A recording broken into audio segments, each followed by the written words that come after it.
Well, hello again, my students, and welcome back to your next statistics review. So, first off, I want to apologize if you heard any noise in the background of the last video. Some of my children escaped the basement. Now, this review is all about independent and dependent events. So, for one, what does it mean to be independent and dependent? I mean, you're all still in high school, so I assume you're all still probably dependent on your parents. You're not independent yet, like you will be once you reach 18, or more realistically, maybe even just 21 or something like that. So, two events are independent when the occurrence of one does not affect the occurrence of the other. So, for instance, this first question here: determine whether the following scenarios are independent or dependent. Choosing a card from a deck after flipping a coin. Does the act of flipping the coin actually change what card you're going to pull from that deck? No. So they are independent of one another. But now let's look at dependent events. Two events are dependent when the occurrence of one does affect the occurrence of the other. So does affect. So for instance, let's look at C down here. Choosing a card from a deck, then choosing another without replacing the prior one. So when you first take out a card, that's your first event. It's nothing special.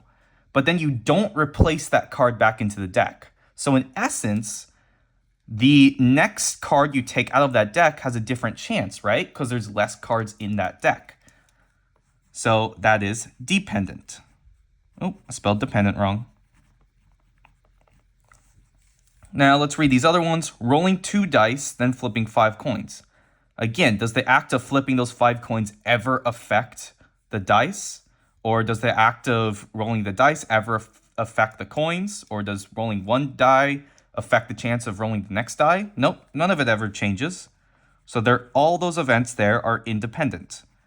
And let's read this one here. Rolling a standard die, then flipping that many coins afterwards and finding the sum of all the heads.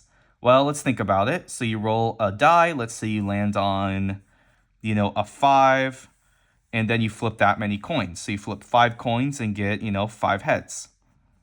Or let's say 4 heads and 1 tails. And you find the sum of all the heads. So that would be 4. Now, clearly, the second event here totally depends on the first one, right? Because if you only rolled a 1 the first time, you'd only be flipping the coin once, and you'd only be checking, oh, look, I only rolled a tail, so there were 0 heads that time, something like that. So the second event here totally depends on the first one. So this is dependent. Another thing in real life, that as like a real life example, that could be an independent dependent event. For instance, the act of maybe today you chose to wear a blue shirt instead of a green one. Does that change what the weather's going to be? No. So those two things are independent. But what about you chose today to ride your bike to school instead of walking? Does that change, for instance, the time it takes to get to school? Yeah, definitely. Because the time it takes to get to school depends on how fast you're going, whether you're using a bike or just walking, something like that. So the difference between independent and dependent events comes into like action really quickly here in statistics, because probability, let's first talk about independent events right now. The probability of things happening, like probability of A and B happening, changes depending on if the events are independent or dependent. So again, let's just focus on independence. So two events A and B are independent events if and only if the probability that both events occur is the product of the probability of those events. So when I say probability, so P of A and B, this is the chance of both events occurring. So like for earlier right here, let's say, not for earlier, let's say, what is the probability that, you wear a green shirt today and it rains? So you would do probability of you wear a green shirt is your A, and it rains is your B. And you would just find the probability that you wear a green shirt. Let's say it's it's like a 1/5 chance. Multiply it by the probability of it raining, which changes every day. So now let's do this first question here. You roll a standard die, then flip a coin. What is the probability that you roll an even number and land on heads? So let's do this first question here. Probability that you land on an even number and you land on heads. So what you're going to do here is kind of just split this statement up into two different probability statements. Probability you land on even and you land on heads is the probability you land on even times the probability that you land on heads. And I guess I first should have checked what type of events these are. Are they dependent or independent? But yeah, like I did earlier, flipping a coin, rolling dice, they're clearly independent of one another. They don't affect the chance of the other happening. So first off, what is the probability that you land on an even number when rolling a standard die? Well, half the numbers are even, so it's a 1/2 chance, or 3 out of 6, which reduces to 1/2. And what's the probability that you land on heads when flipping a standard coin? Again, that's also just 1 out of 2. And then multiply them together, 1 out of 4 chance.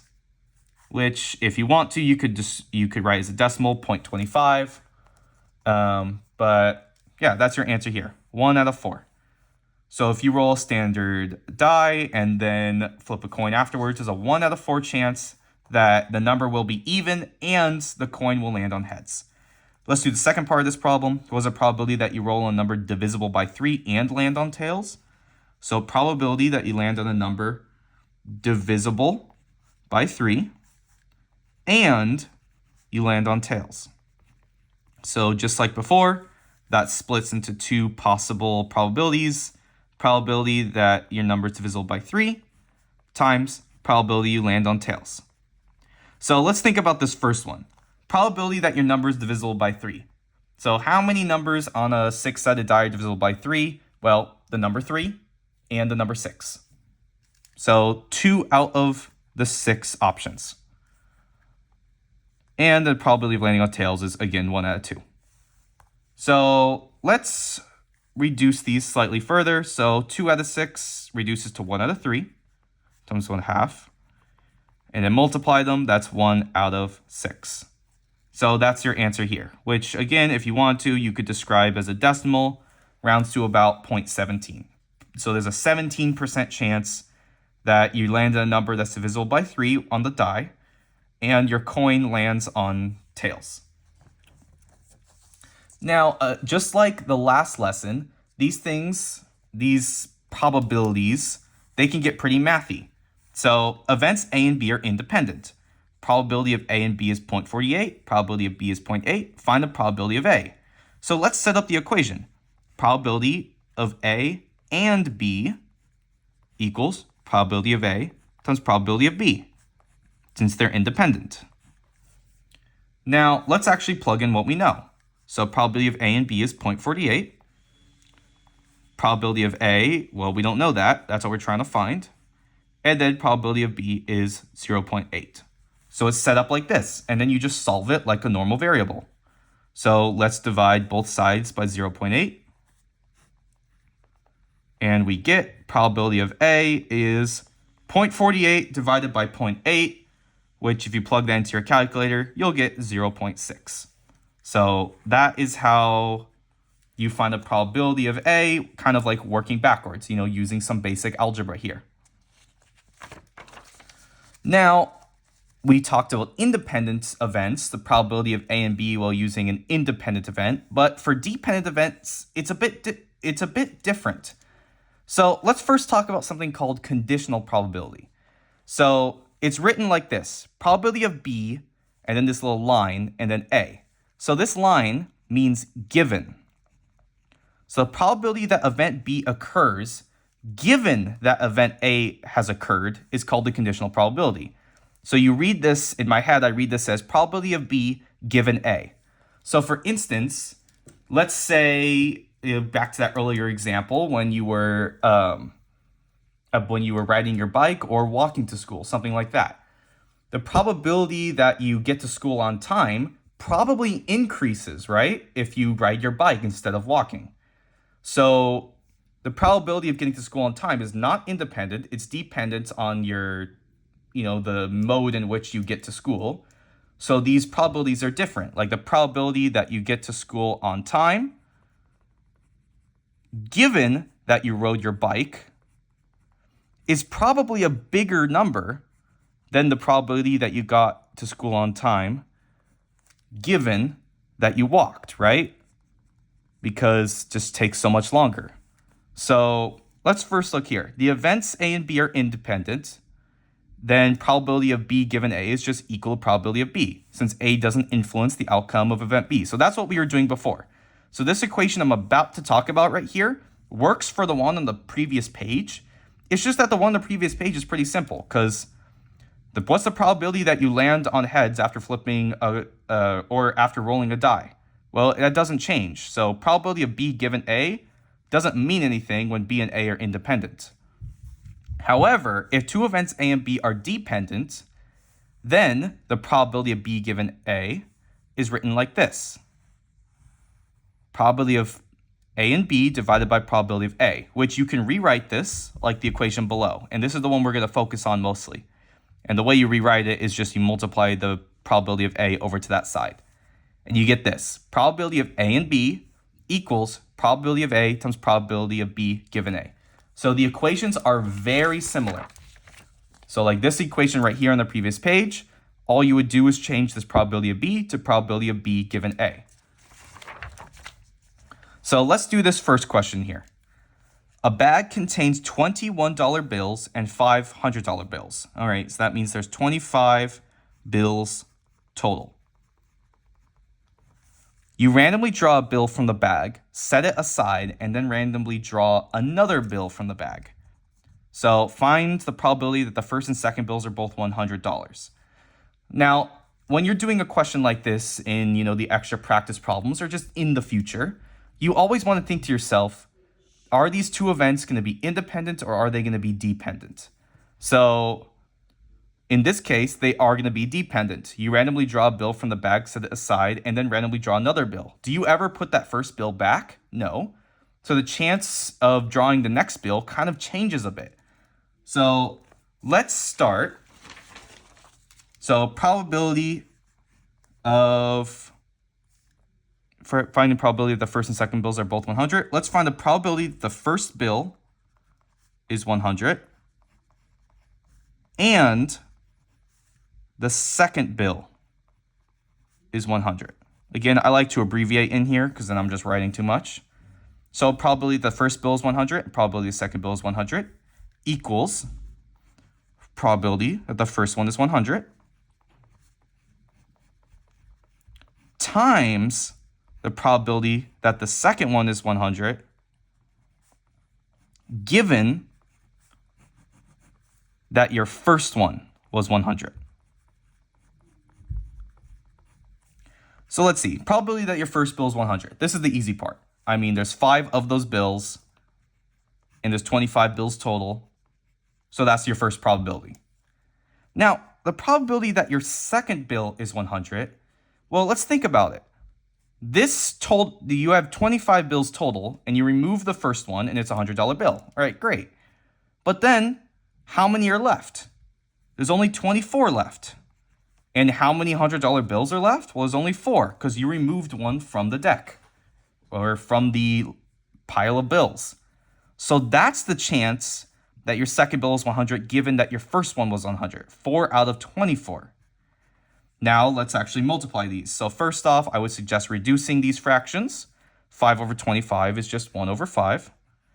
And 4 over 24 is just 1 over 6. So multiply those, it's a 1 out of 30 chance. And that's your answer here.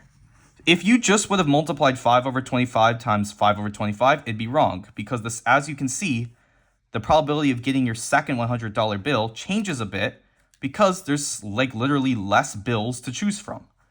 And one of them, so this number up here reduced by 1, this number down here reduced by 1 because you got a $100 bill the first time.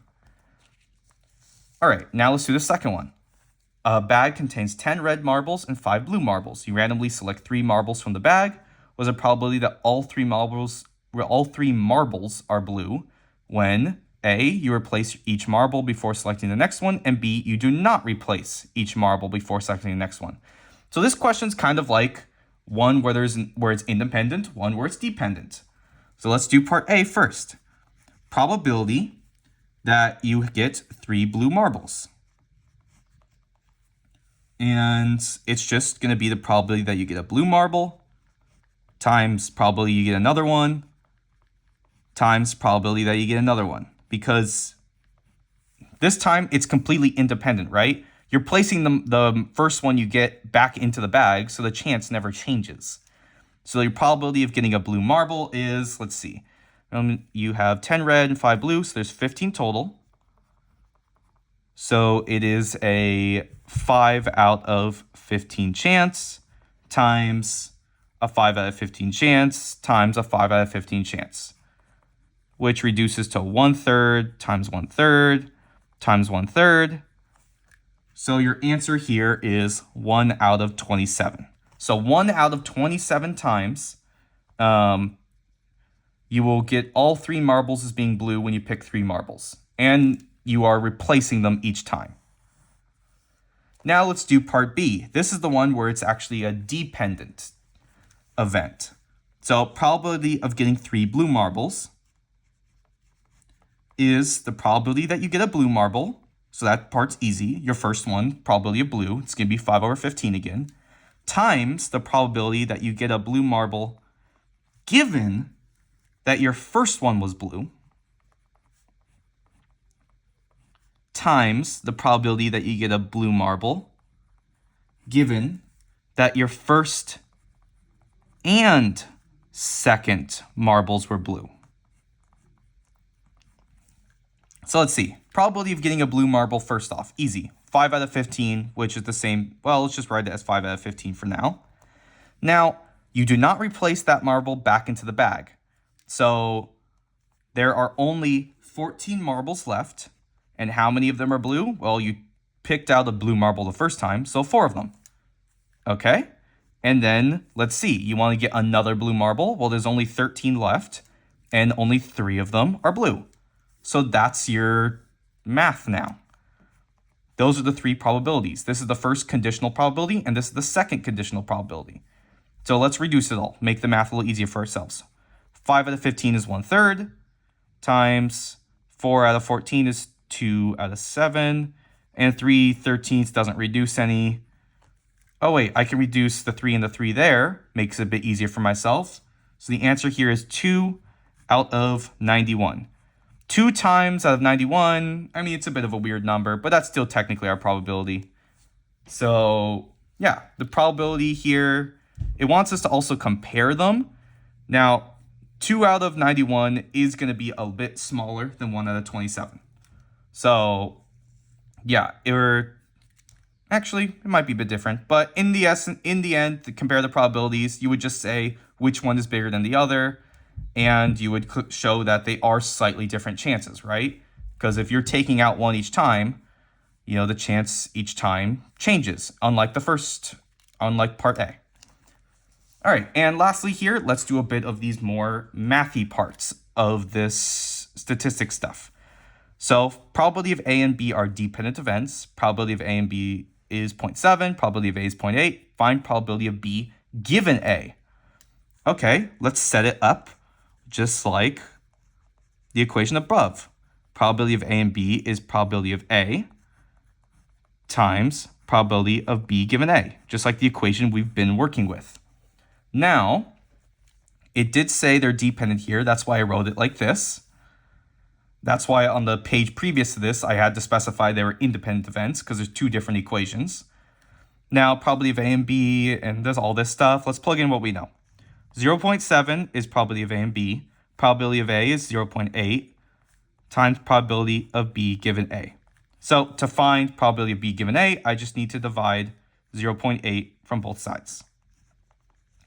So that's going to give me probability of B given A is 0.875. Yeah, I have an extra piece of work I have on the side because I don't want to have to do the math halfway through the video. All right, that's the answer to this one. Let's do the next one. Events A and B are dependent events. There's a probability of A and B. Okay, there's probability of B given A. Find the probability of the complement of A. So there's like 2 steps to this problem. So let's set it up again. probability of A and B equals probability of A times probability of B given A. All right, now 0.21 has to equal probability of A times 0.7. So probability of A is just going to be 0.21 divided by 0.7, which becomes 0.3. But that's not my final answer, because we have to find the probability of the complement of A. And just use the knowledge from the lesson prior. Probability of the complement of A is 1 minus probability of A. So it's 1 minus 0.3, which becomes 0.7. That's your final answer here. So there's 2 steps to this, but in the end, if you know what complement means and you know this equation here and how to set it up for dependent events, you'll be great. Now, like I said, this lesson was hopefully a bit shorter than the last one. Here are all the extra practice problems, all the problems you can do for extra credit. They're graded on accuracy. Again, you can ask me questions if you were confused about any of these. Hey, there's some more mathy ones right here. Hopefully those are fun for you. I like those. And yeah, hope to see you in the next video, and I hope I'm able to find those kids and put them back in their cages.